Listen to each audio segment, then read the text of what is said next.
Firing downfield, the ball is intercepted. Mariota throws, it's caught.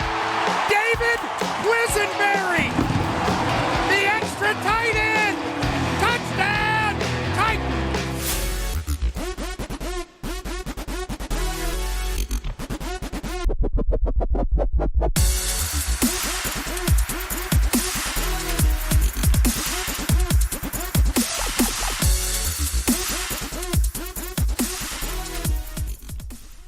We welcome you to the Mike Vrabel Show, sans Mike Vrabel. This is General Manager Jon Robinson, and the reason is quite simple. The Titans play again in 48 hours. 48 hours from now, you're going to be taking on the Jacksonville Jaguars. So Mike is not here because he and the coaching staff really cramming for an exam. Yeah, trying to get ready for the Jags. You know, it's a quick turnaround with these Thursday night games. And so extra time for those guys to game plan to get ready. All right, so final thoughts on Indianapolis to wrap up as you reviewed the tape of Sunday's game. Yeah, I mean, Indy's a really tough football team. They got good players on the roster. Coach Reich does a great job with those guys. I was really proud of our effort and finish that our players showed. We came up a couple plays short here or there, and it ended up being a one-score game. Or the field goal, a chance for a field goal there to win it, and just didn't come up with enough plays to get down there to kick it. So, but proud of the way the guys fought for 4 quarters. Let's take a look at what we call Mike Vrabel's six-pack, 6 of the most impactful plays from the game. We start off with another pick for Logan Ryan, who is playing very well. Yeah, he does a nice job. I mean, that's a tough cover in T.Y. Hilton there, but he's got good position. He's got good awareness of the route and does a really good job of anticipating the throw from Jacoby there, jumping in front of it and coming away with a steal. Second interception in as many weeks for Logan Ryan, helping the Titans defense. Move next to one of the bigger pass plays of the game, Marcus Mariota to a guy who got in the act against Indianapolis. We're talking about Corey Davis. Yeah, really good play design here by Arthur Smith and really good execution by the offense.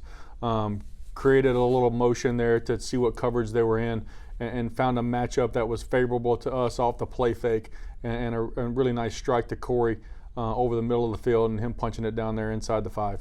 So after a penalty on the Indianapolis Colts, the Titans are able to punch it in with some strength, and that strength comes from number 22, Derrick Henry. Yeah, another good design here with the motion. Derrick started to the left of Marcus, and he flipped over to the right and moved the defensive back. So they were kind of a guy short there, run support-wise. Really good seal block by Dennis. Nice job by the line, and Derrick were able to punch it in over the goal line. Running well again in this ball game, Derrick Henry, 15 carries for 81 yards. One of the more bizarre plays in the game, Jacoby Brissett gives the Titans one, and it's a nice recovery by Harold Landry. Really good finish by Harold, getting up the field there. This one could have went either way, I thought, but after seeing the TV copy, he lost the grip on the ball.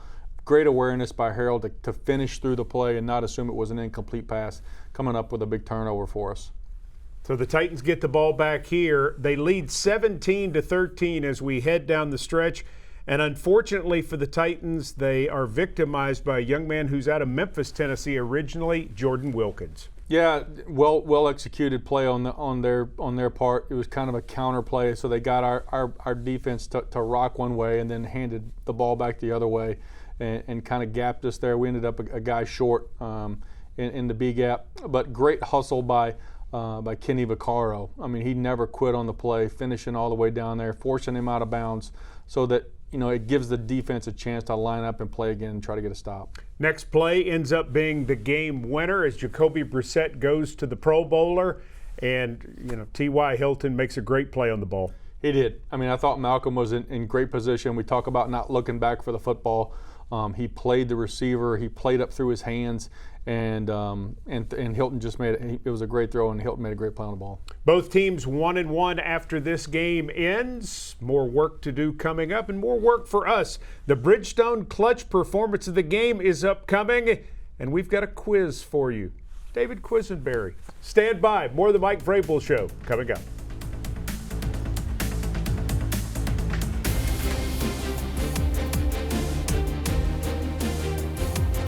Mike Vrabel Show continues with the Bridgestone Clutch Performance Play of the Game. First play of the second quarter. And this is clutch for Marcus Mariota and David Quisenberry. Look at that. The big tackle in at tight end on the right side has a touchdown. Yeah, good scheme play there. You know, they thought we were going to pound away with Derek there with that jumbo set. But, you know, Arthur had something up his sleeve, and it's a testament to David for, you know, what he's fought through and overcome. And it's actually a heck of a catch by him, going up and snagging it and coming down. And just really proud for him and the way that play unfolded. He beat a defender on the play. He did. He had a little shake at the top of the route. You know, he might have a future at I don't know about tight end, but maybe he could dance one day or something.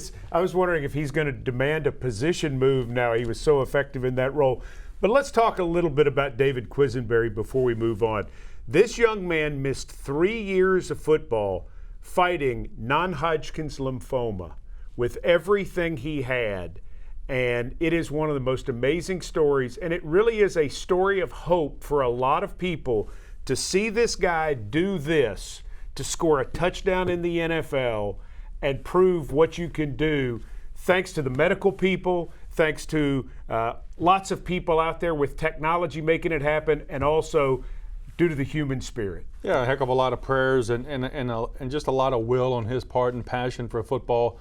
You know, he fought and scrapped on our practice squad last year. He was a great practice player. He's a great teammate, and you could see him in the preseason games.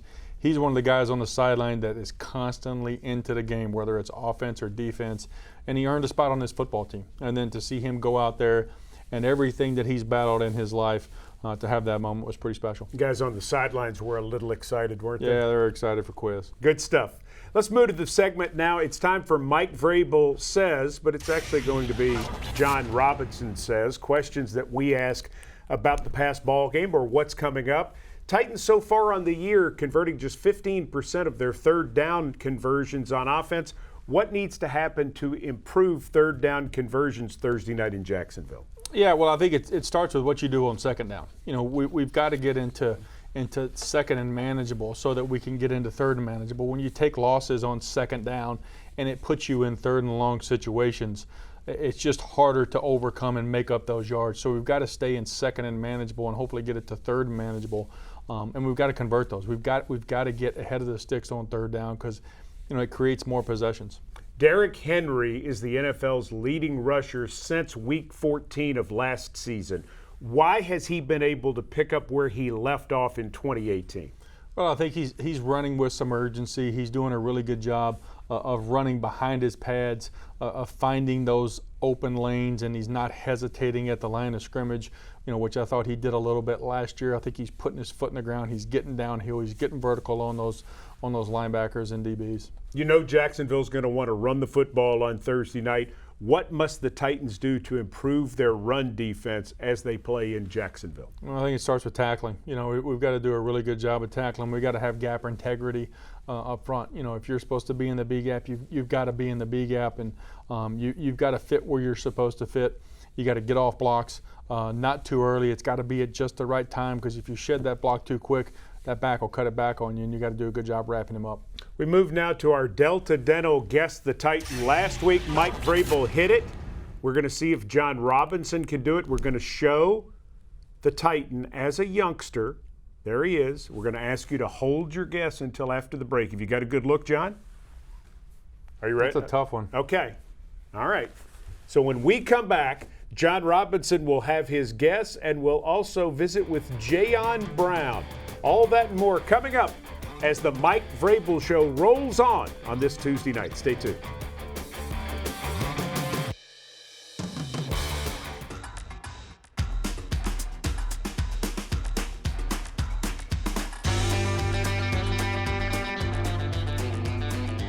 Delta Dental guests the Titan. Last week, Mike Vrabel hit Kevin Byard, so he's 1 for 1. His pinch hitter tonight, General Manager Jon Robinson, says that picture is?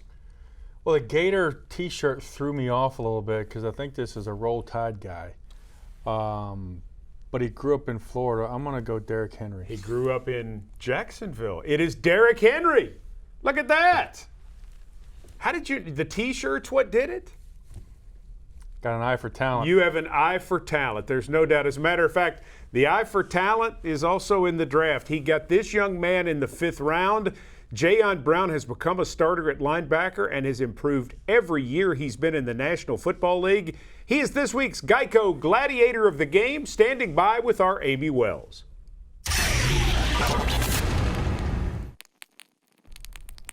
Jon, I know we're moving on to the Jacksonville Jaguars, but beforehand, I want to talk to you about the Indianapolis Colts. Obviously, not the result that the team wanted in that contest, but you were the team's leading tackler.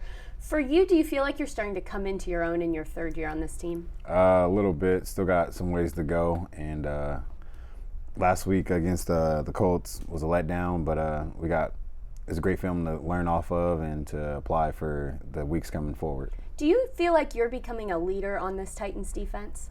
In a way, I wasn't voted captain, but doesn't just because you don't get the title of it doesn't mean you can't lead in your own ways. And I call it defense. I give my input on top of the captains as well. But it's a good group of guys and our captains, and we just lead in our own ways, and everybody's on the same page, which overall what really matters. A lot of people have commented on how hard you play.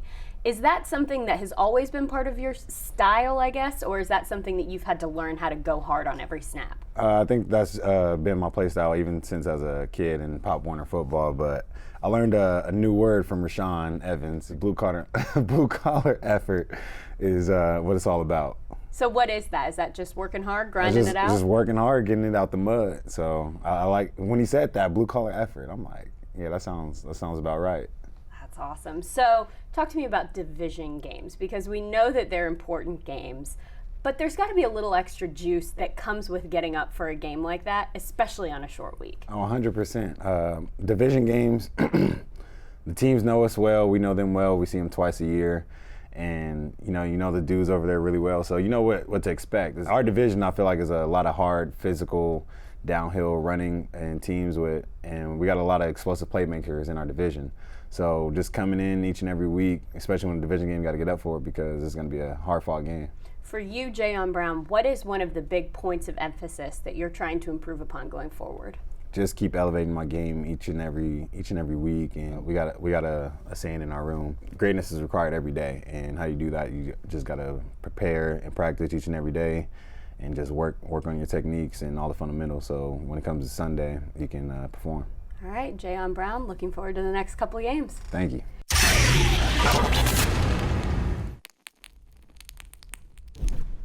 The exciting part of Jon Brown, he can get better. Yeah, he's improved in his time here, and he's a guy he's got really good speed. His instincts have improved. He's finding the ball better. I like the leadership that he's taken on. He's really maturing into to one of our leaders on the football team. When we come back, we take a look at Eddie George's week leading up to his number being retired on Sunday, along with Steve McNair's. That and more coming up on this edition of the Mike Vrabel Show.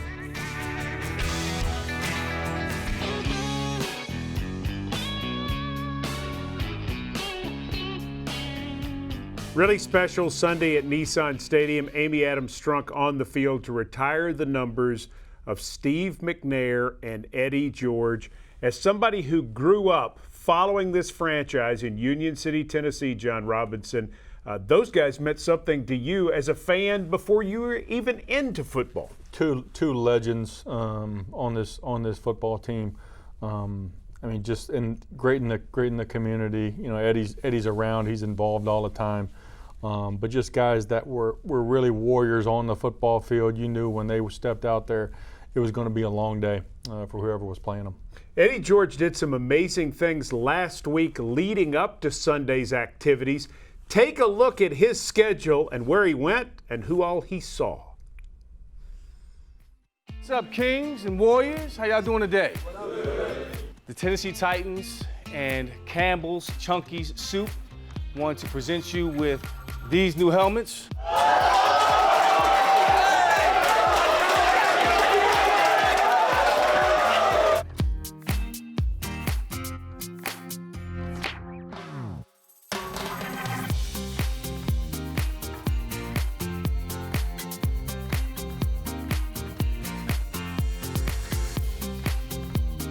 get the number retired this weekend. Have you thought about what that's going to be like on that field when that happens at halftime? Yeah. Has it sank in? You know, it's starting to. It really is overwhelming. The tears will come down because it was a huge part of my life.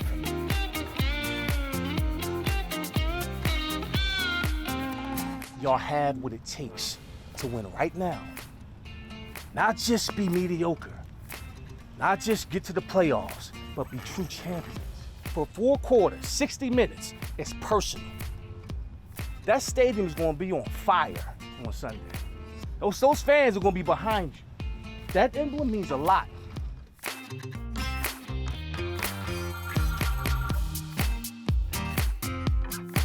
It really is cool that the younger generation recognizes, the time I've had here with the Titans and Steve and the teams of the early 2000s and late 90s. It's a wonderful feeling that I've been feeling all week. The love, the relationships, the honor, the gratitude, and I'm just soaking it all in.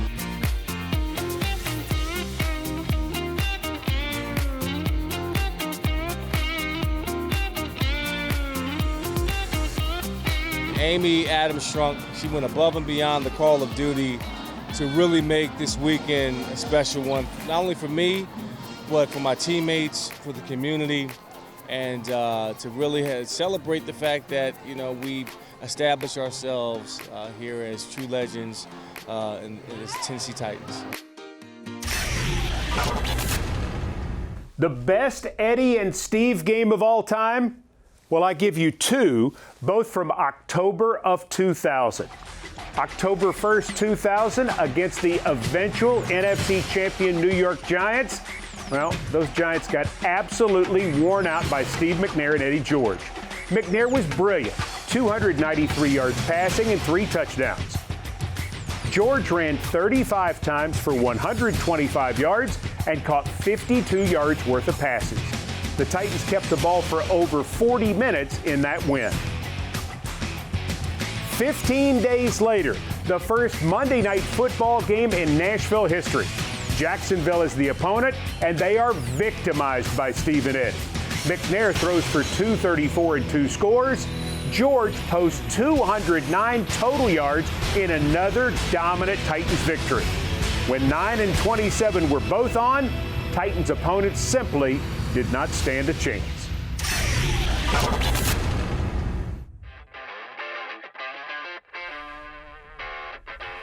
Titans general manager Jon Robinson sitting in tonight on the Mike VRABEL'S show. Time for his keys to a win in 48 hours at Jacksonville. We call them the keys to success.